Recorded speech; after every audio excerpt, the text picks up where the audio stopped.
Ya, para pemirsa sekalian yang budiman, kita berjumpa kembali di channel Tikman Tasmaun. Kali ini khusus membahas mengenai tantangan ilmu secara ilmiah bahwa sampai sekarang secara ilmiah tidak mampu membuktikan adanya Tuhan. Jadi ini tantangan bagi Anda sekalian dan saya yang mengaku sebagai kaum beriman, kaum beragama dan berkepercayaan pada Tuhan yang Maha Esa. Assalamualaikum warahmatullahi wabarakatuh. Salam sejahtera, salam rahayu bagi kita semua. Bismillah, alhamdulillah, wassalatu wassalamu ala rasulillah, wala hawla wala quwata illa billah. Para pemirsa sekalian yang budiman, sampai sekarang ya, ilmu pengetahuan modern tidak mampu membuktikan bahwa Allah itu ada. Nah, kita kupas, kemudian menjadi tantangan bagi Anda dan saya yang mengaku sebagai orang beragama, mengaku sebagai orang yang beriman kepada Tuhan. Bagaimana kesaksian iman kita semua, bagaimana kesaksian Anda dan saya. Karena ini bukan tantangan bagi Muslim saja, tapi tantangan bagi semua yang mengaku beragama, beriman, dan berkepercayaan kepada Tuhan yang Maha Esa. Secara khusus kepada kaum muslimin, kepercayaan kita didohirkan dalam satu kalimat, dua kalimat syahadah. Syahadah sendiri artinya penyaksian, jadi kita bersaksi. Nah, yang dimaksud bersaksi itu tentu berarti mengetahui, merasakan, meyakini dengan sebenar-benarnya, bukan kata orang, bukan kata guru, bukan kata ustadz, ya.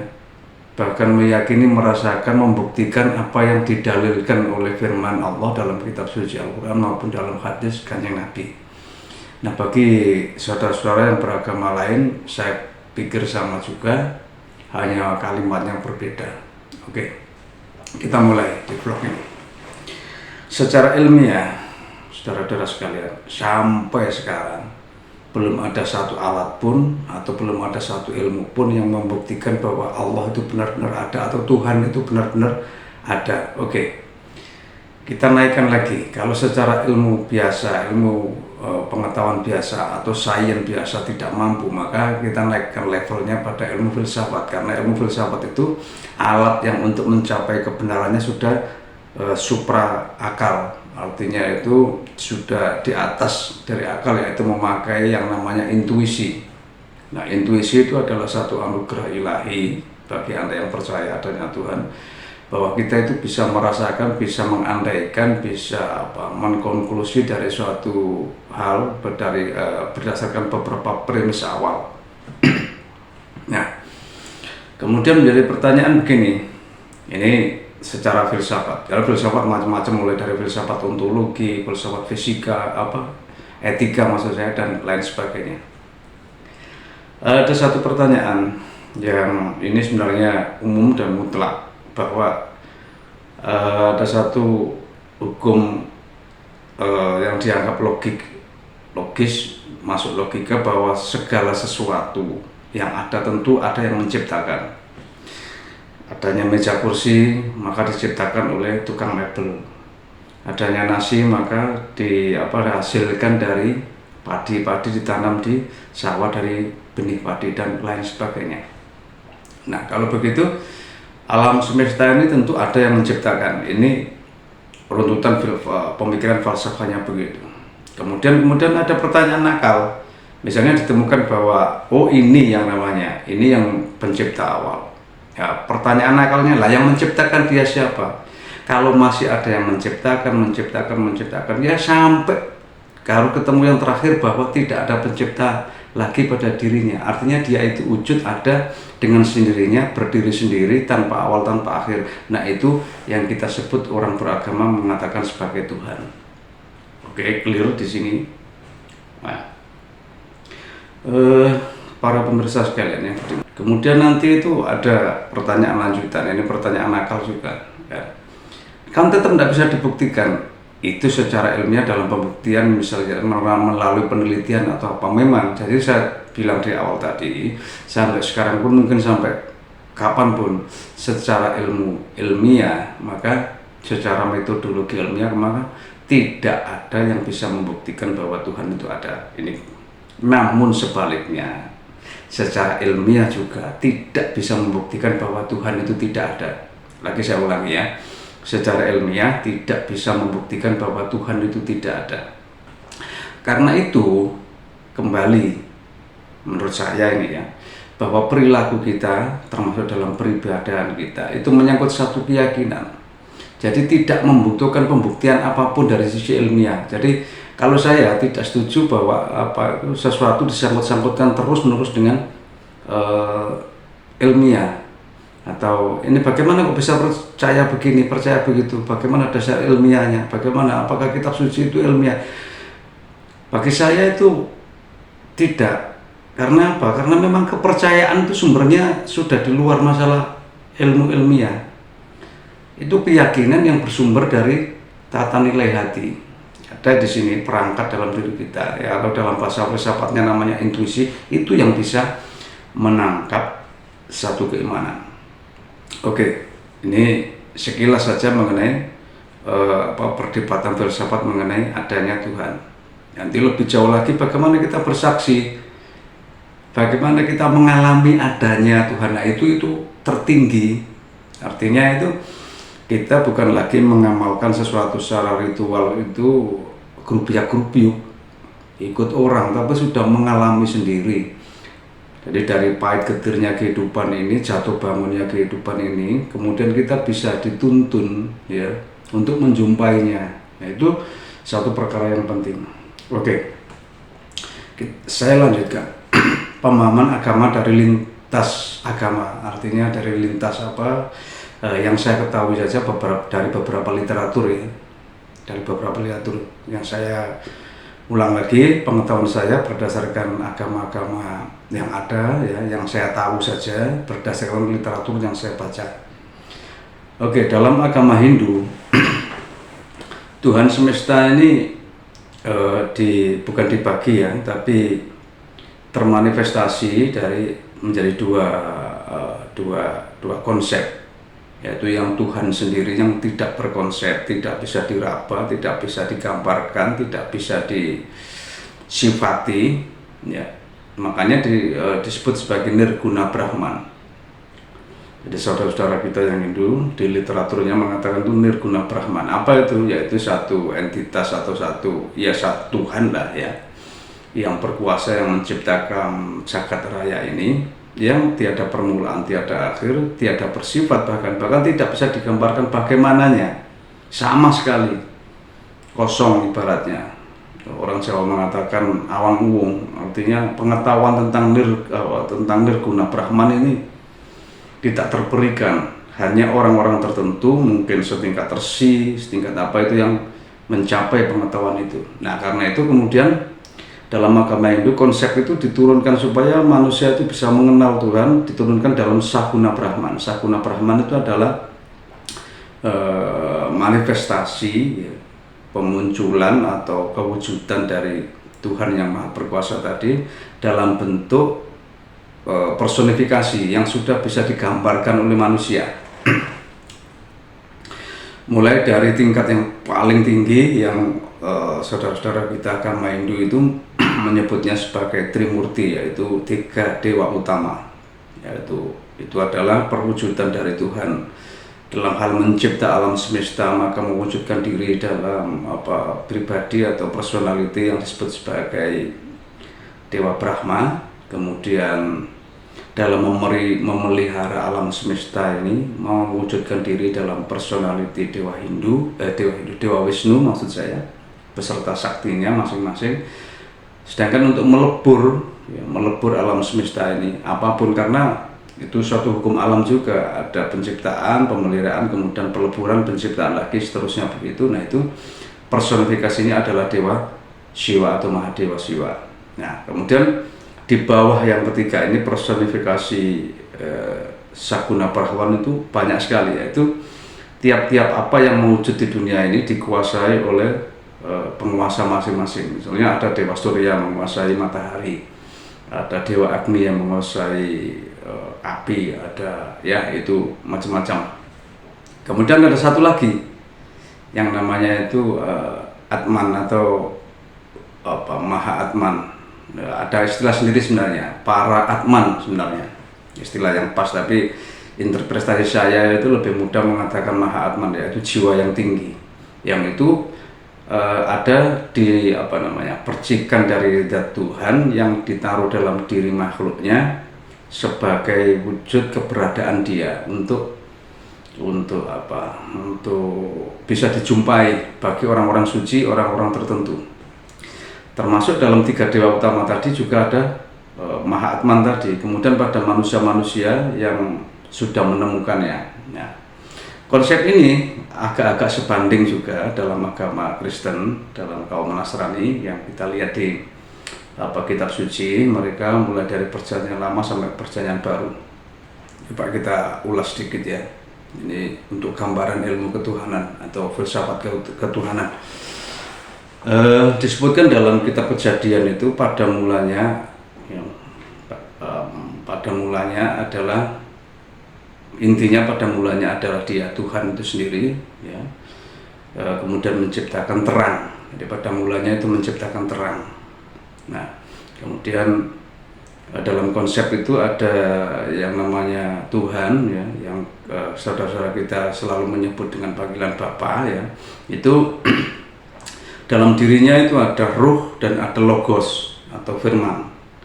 Ada satu kesatuan yang bermanifestasi dalam tiga personal, ya. Dia zatnya sendiri, kemudian rohnya yang nanti berfungsi untuk membimbing manusia, makhluknya, kemudian firman, yaitu untuk penciptaan alam semesta, pemeliharaan, bahkan dalam pandangan mereka kemudian mewujud juga dalam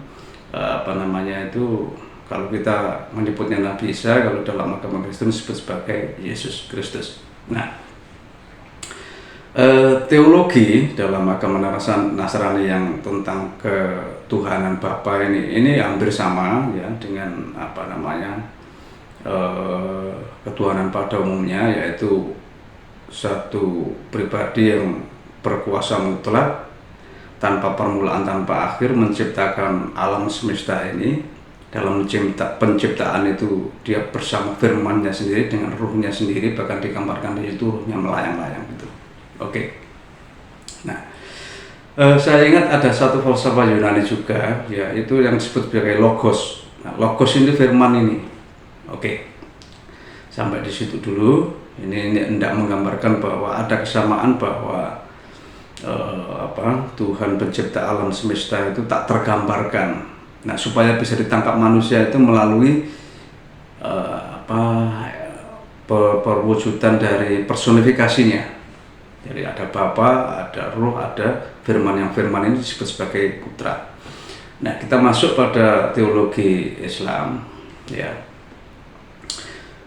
Kita ingat ketika Kanjeng Nabi itu ditanya oleh seseorang, "Wahai Rasulullah, tolong gambarkan kepada kami bagaimana rupa dari Tuhanmu atau sifati Tuhanmu."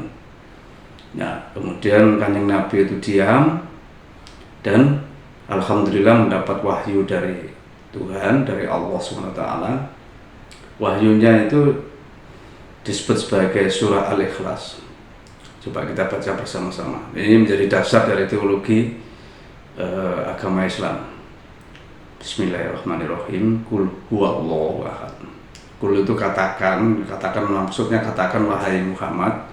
Dan disebut katakan ini maksudnya itu maknanya itu luas, yaitu bukan hanya dikatakan di perkataan, tapi ilmuni atau sadari atau ketahuilah gitu. Sampai karena perkataan itu kan merupakan kalam, itu yang bisa dilisankan kita. Huwa itu dia, maksudnya dia Tuhan, ya. Dalam bahasa Arab itu pakai huwa. Allah itu disebut Allah, ya, menyebutkan diri, ya, dalam Quran itu tadi sebagai bernama Allah.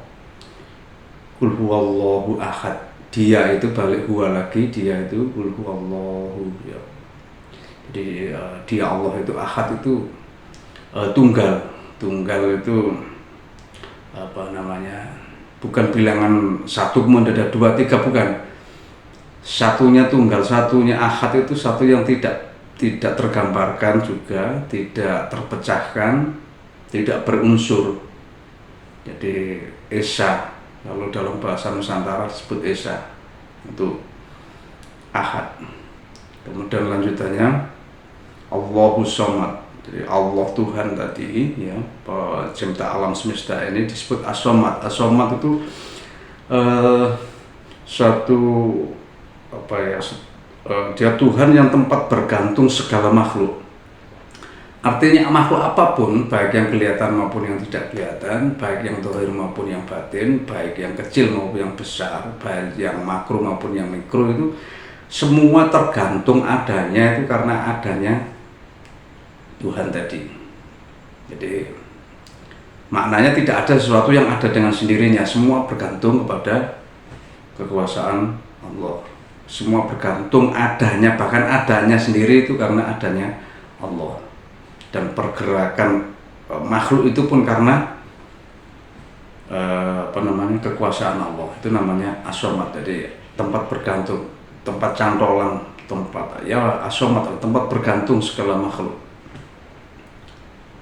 Lam yalid wa lam yulad. Jadi Allah digambarkan dalam firman tadi, Al-Quran tadi, ya, tidak beranak dan tidak diperanakkan. Maksudnya itu secara fisik atau secara mustahil bahwa Allah itu mempunyai anak dan Allah itu mempunyai bapak ibu. Tidak beranak dan tidak diperanakkan. Lanjutannya lam yalid wa lam yulad, ya. Lanjutannya walam yakul lahu kufuwan ahad, dan tidak ada sesuatu pun yang setara dengan dia.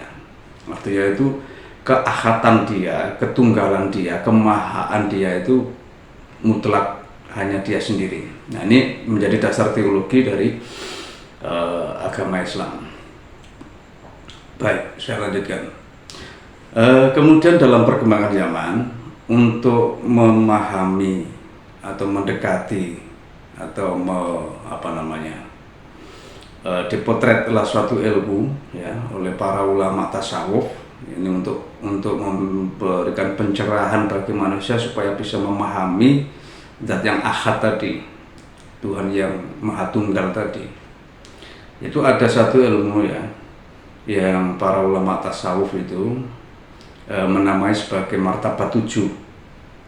Nah, martabat 7 itu adalah manifestasi Tuhan, ya. Kalau dalam bahasa agama Islam itu disebut sebagai tajalli. Mulai dari yang dirinya sendiri di alam ahadiyah tadi, ahad tadi, kul huwallahu ahad itu berarti dia dalam ahadiyah, dalam kesendiriannya, ya. Sampai kemudian bertajalli, ya, diceritakan bahwa mula-mula tajallinya adalah dia menciptakan Nur Muhammad dari cahaya keindahan dia sendiri. Kata-kata menciptakan di sini menurut Ibnu Arabi itu bukan menciptakan dalam bentuk menciptakan begitu, tapi peluapan dirinya, peluapan zatnya, atau tajalli. Tajalli itu yaitu tadi dalam tanda petik seperti personifikasi tadi. Kemudian di ilmu martabat 7 tadi, maka manifestasi terakhir atau tajalli yang terakhir adalah insan kamil. Nah, itu untuk apa? Insan kamil itu maksudnya manusia yang sempurna, dalam hal ini khususnya para nabi, para rasul, para kekasihnya, ya. Wabil khusus dalam pandangan agama Islam itu tentu Kanjeng Nabi Muhammad itu adalah gambaran akan adanya atau keberadaan Allah dan menunjukkan sifat-sifat Allah, bagaimana Allah Rahman Rahim, karena itu oleh Ummul Mukminin Siti Aisyah disebut Kanjeng Nabi Muhammad itu Al-Quran yang hidup, yang bisa berjalan, karena perilakunya itu plek-ketiplek dengan apa yang dituntun oleh Al-Quran. Sehingga zaman sahabat dulu kalau orang nggak usah bertanya, ibaratnya pertanyaan itu tinggal menjelaskan saja makna-makna Quran, tafsir Quran itu ya melihat perilaku Kanjeng Nabi. Nah, itu makanya disebut Al-Quran yang berjalan, yang hidup. Oke. Ini Tidak saya gambarkan lagi ya bahwa teologi Islam dalam pandangan ilmu tasawuf ya, ini bukan pandangan secara keseluruhan. Pandangan ilmu tasawuf itu mengandaikan bahwa Allah itu meluapkan dirinya mulai dari alam ahad tadi yang disebut sebagai ahadiyah sampai pada martabat ketujuh, yaitu insan kamil. Yaitu apa sih? Artinya itu dalam diri manusia itu, kalau dalam Sirul Asror itu digambarkan ada Ruh Al-Quds, yaitu roh yang bukan diciptakan tapi memang tajalli dari Allah, keluar dari Allah, yang itu berkoneksi langsung dengan Allah. Ya, para pemirsa sekalian yang budiman, harap diingat bahwa ilmu itu bukan hakikatnya, tapi ilmu itu potret untuk menggambarkan sesuatu. Misalnya ada rumah, nah hakikatnya itu rumah, kemudian difoto lah, foto itu menggambarkan rumah. Atau peta jalan, peta bukan jalan tapi petunjuk pada jalan. Misalnya peta Pulau Jawa, maka Pulau Jawa dengan petanya tentu berbeda, tapi dari peta itu terlihat gambaran Pulau Jawa lah. Itulah namanya ilmu, termasuk dalam hal ini adalah ilmu martabat 7 tadi, untuk gambaran demi kepentingan manusia untuk mengenalnya. Sehingga saya kok ingat tadi, saya awali dari teologi Hindu, teologi Nasrani, kemudian masuk pada teologi agama Islam. Ada beberapa kesamaan tentu, tapi juga ada beberapa perbedaan yang spesifik, itu tidak bisa dihindari. Tapi ada beberapa kesamaan, yaitu bahwa dia sebagai zat mutlak ya, sebagai zat yang tanpa awal tanpa akhir, dan dia adalah pencipta alam semesta. Nah, lagi-lagi ini kalau dipandang dari sudut ilmiah, maka tentu tidak ketemu. Maksud saya, ilmu ilmiah semodern apapun, dengan alat modern apapun, tidak akan mampu untuk membuktikan adanya Tuhan tadi. Misalnya suatu saat kok ketemu bahwa oh ini loh awal dari segala sesuatu, misalnya kok ditemukan zat apa yang menjadi inti dari kehidupan, atau ketemu satu benda luar angkasa yang dari situ berawal segala kehidupan. Nah, tetap aja secara filsafat ditanyakan, loh, bendanya sendiri adanya sejak kapan? Bisa berakhir nggak? Tiap hari berubah nggak? Tiap tahun berubah nggak? Kalau ada awalnya, ada akhirnya, ada kehancurannya, berarti ada yang menciptakan. Itu maksudnya, yang menciptakan sebagai kausa prima ini dalam agama Islam disebut Allah. Dalam agama Hindu tadi disebut Nirguna. Dalam agama Kristen disebut Sang Bapa. Bisa dipahami ya. Ini lintas teologi, lintas agama yang mau saya sampaikan ini. Sehingga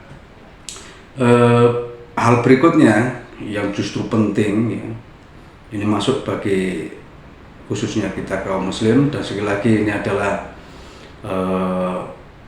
satu keterangan saya bahwa saya bicara ini bukan dari sisi bukan pengajar agama, tapi saya bicara begini ini dari sisi ngaji rasa. Sekali lagi, karena ngaji rasa itu kita diberikan rasa kang rasa, diberikan Sirul Asror dalam kedalaman jiwa kita sebagai Ruh Al-Quds yang bersambung dengan dia sendiri. Nah, itu alat kita untuk menangkap ilmu ini. Para pemirsa sekalian yang budiman, lagi-lagi ujung dari pembicaraan itu apa? Kalau hanya sekedar muter-muter di situ, maka tidak ada gunanya bagi kita. Ya, hanya sekedar pengetahuan saja.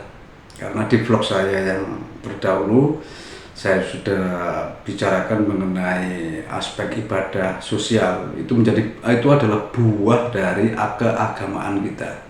Ibarat pohon, betapa suburnya pohon itu kalau tidak berbuah nggak ada gunanya. Seperti hanya kita manusia beragama.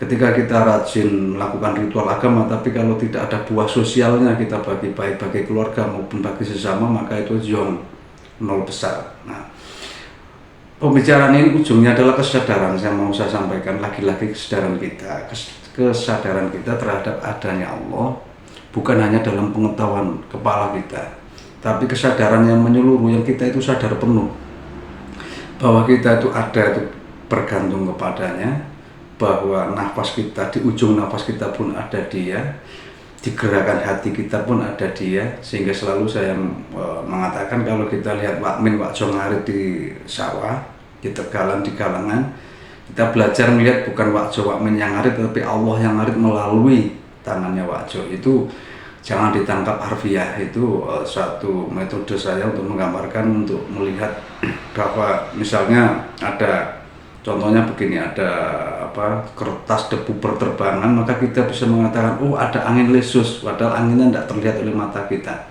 Nah itu kita perdalam lagi, bahwa di balik angin lesus tadi, di balik setiap pergerakan tadi itu ada Allah. Maksud saya begitu. Sehingga ini menuntun kita, kesadaran kita untuk menghayati bahwa kita tidak terpisah dengan Dia. Sehingga terutama tadi yang sudah saya sampaikan di peringkat ibadah sosial tadi, perilaku kita, interaksi kita dengan sesama, dengan makhluk Allah yang lain itu menggambarkan perilaku kita kepada Allah. Dan dari sini juga muncul harapan saya, kesadaran bahwa apapun yang terjadi dengan diri kita, kita punya cantolan, punya sumber, bahwa ada kekuatan, ada ada sandaran bagi kita bahwa kita hidup itu bukan maunya kita hidup itu karena dihidupkan, sehingga apapun permasalahan kita biarkan di take over oleh Allah SWT.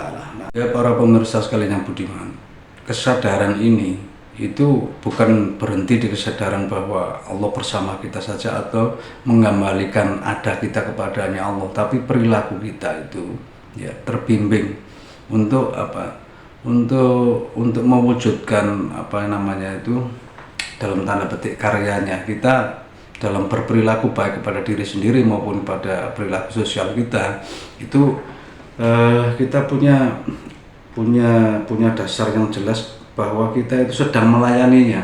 Titiknya di situ.